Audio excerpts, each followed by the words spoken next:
नमस्कार मित्रों। मीठे शब्दों की सबसे बड़ी ताकत। एक छोटे से गांव में एक बुजुर्ग व्यक्ति रहते थे। लोग उन्हें बहुत सम्मान देते थे। आश्चर्य की बात यह थी कि उनके पास न कोई बड़ा पद था, न बहुत अधिक धन, और न ही कोई विशेष शक्ति। फिर भी गांव का हर छोटा बड़ा व्यक्ति किसी भी समस्या में सबसे पहले उन्हीं के पास जाता था। उसी गांव में एक युवा भी रहता था। वह पढ़ा लिखा था, मेहनती था और अपने ज्ञान पर उसे बहुत गर्व था। उसे लगता था कि लोग उसकी बातों की कद्र नहीं करते। वह जब भी किसी को सलाह देता, लोग उससे दूर हो जाते। कई बार तो लोग उसकी बात पूरी होने से पहले ही वहां से चले जाते। एक दिन वह बहुत दुखी होकर उस बुजुर्ग के पास पहुंचा। उसने पूछा, मैं सही बातें करता हूँ, लोगों की भलाई चाहता हूँ, फिर भी कोई मेरी बात क्यों नहीं सुनता? बुजुर्ग मुस्कुराए। उन्होंने कोई उत्तर नहीं दिया। उन्होंने उसे अगले दिन सुबह आने के लिए कहा। अगली सुबह दोनों गांव के बाहर एक बगीचे में पहुंचे। वहां एक माली पौधों को पानी दे रहा था। बुजुर्ग ने युवक से कहा, जाकर उस माली से कहो कि वह पौधों को पानी देना बंद कर दे। युवक तेज कदमों से गया और ऊंची आवाज में बोला, तुम्हें कुछ समझ नहीं आता? इतनी देर से पानी क्यों बहा रहे हो? तुरंत बंद करो। माली ने उसकी ओर देखा, कुछ नहीं बोला और अपना काम करता रहा। युवक वापस गया। अब बुजुर्ग स्वयं माली के पास गए। उन्होंने मुस्कुराकर कहा, भाई, यदि आपकी अनुमति हो तो एक छोटी सी बात कहूं। मुझे लगता है कि इन पौधों को अब पर्याप्त पानी मिल चुका है। यदि आप चाहे तो थोड़ा आराम कर सकते हैं। माली ने तुरंत पानी बंद कर दिया और मुस्कुराकर बोला, आप सही कह रहे हैं, धन्यवाद। युवक यह देखकर हैरान रह गया। वापस लौटते समय उसने पूछा, हम दोनों ने तो एक ही बात कही थी, मेरी बात नहीं मानी और आपकी तुरंत मान ली, ऐसा क्यों? बुजुर्ग ने शांत स्वर में कहा, बेटा, बात वही थी, लेकिन लहजा अलग था कहने का। शब्द कानों तक पहुंचते हैं, लेकिन लहजा सीधे दिल तक पहुंचता है। युवक पहली बार समझने लगा कि केवल सही होना पर्याप्त नहीं होता है, सही ढंग से कहना भी उतना ही आवश्यक है। कुछ दिनों बाद फिर एक घटना हुई। दो पड़ोसियों में खेत की मेड़ को लेकर झगड़ा हो गया। दोनों एक दूसरे पर चिल्ला रहे थे। गांव वाले उन्हें शांत नहीं कर पा रहे थे। बुजुर्ग वहां पर पहुंचे। उन्होंने किसी का पक्ष नहीं लिया। पहले दोनों की पूरी बात धैर्य से सुनी। जब दोनों शांत हो गए, तब उन्होंने धीरे से कहा, यदि मेरी जीत भी गए, लेकिन रिश्ता हार गए, तो क्या वास्तव में कुछ पाया? दोनों कुछ देर चुप रहे। फिर उन्होंने कहा, धरती का यह छोटा सा टुकड़ा हमेशा यहीं रहेगा, लेकिन यदि मन में दीवार बन गई तो वह जीवन भर नहीं टूटेगी। उनके शांत शब्दों ने दोनों का क्रोध पिघला दिया। कुछ ही देर में दोनों ने एक दूसरे से हाथ मिला लिया। युवक यह सब देख रहा था। उसने सोचा, मैं भी तो यही बातें कह सकता था, लेकिन शायद मेरे शब्दों में सम्मान नहीं था। उस दिन से उसने स्वयं को बदलने का निश्चय किया। अब जब भी वह किसी से बात करता, पहले सामने वाले की पूरी बात सुनता, बीच में नहीं टोकता, धीरे बोलता, सम्मान से बोलता। धीरे धीरे लोगों का व्यवहार बदलने लगा। जो लोग पहले उससे बचते थे, अब उसी से सलाह लेने आने लगे।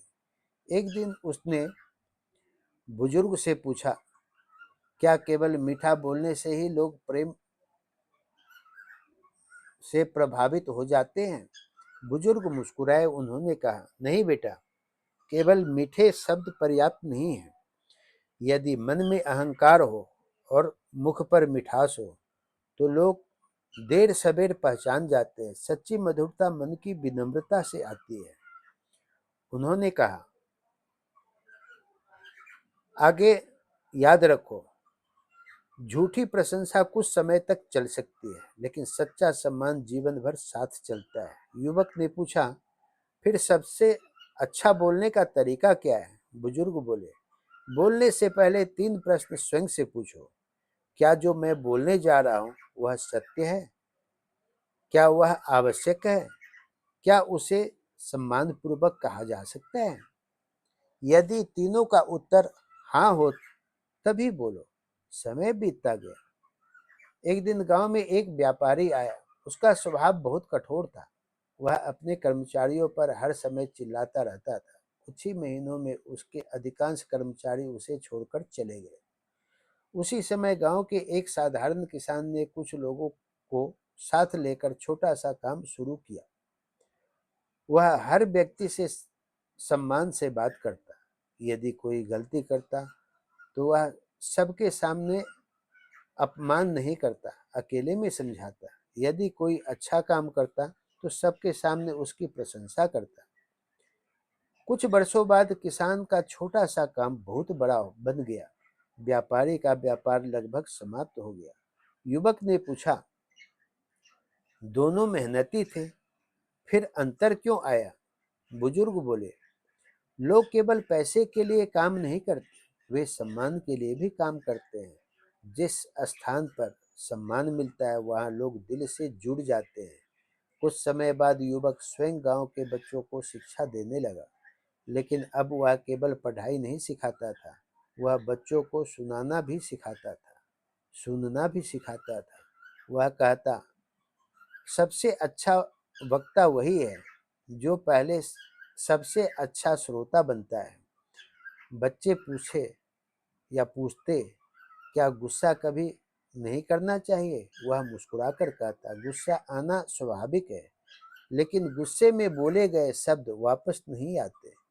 घाव भर जाते हैं, लेकिन शब्दों के निशान अक्सर जीवन भर रह जाते हैं।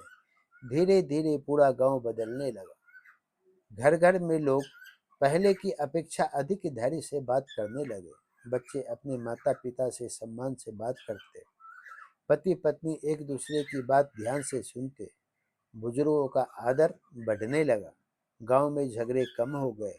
एक दिन युवक ने बुजुर्ग से अंतिम प्रश्न पूछा, जीवन की सबसे बड़ी सफलता क्या है?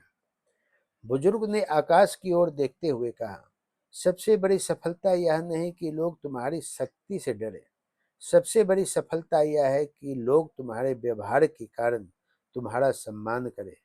धन समाप्त हो सकता है, सुंदरता ढल सकती है, पद बदल सकता है, लेकिन अच्छा व्यवहार और मधुर वाणी मनुष्य की सबसे बड़ी पहचान बन जाते हैं।